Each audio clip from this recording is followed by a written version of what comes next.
Let's jump over the tight end position. You got a couple guys here, one of whom has run a lot of routes this year and is yet again in that Detroit-Jacksonville game. And then you've got a guy who might have a new quarterback under center. Right, and David Njoku, who will have Deshaun Watson under center this week. Last week he had a good game, 13.9 fantasy points. And the matchup, when you look at it, doesn't look great, right? Houston does not give up a lot of points to tight ends, but they haven't played any good tight ends. And the fantasy-relevant tight ends that the Texans have faced, they've actually had pretty good games. And David Njoku is certainly a fantasy-relevant tight end, so I start him this week.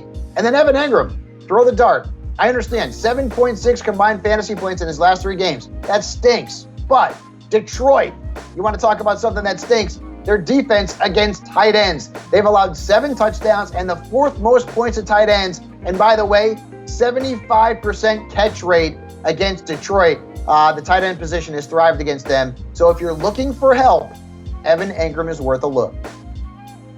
If you're able to sit someone at the tight end position, you say Tyler Higbee, though he's probably been the most reliable player for the Rams, you still don't want any part of that this weekend.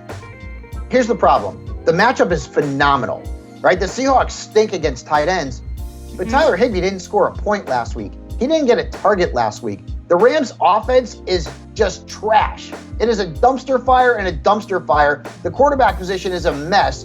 And Higbee last week was a blocker on half of the plays that he was in. Like, that's not going to score us any fantasy points. So I get it. The matchup is great.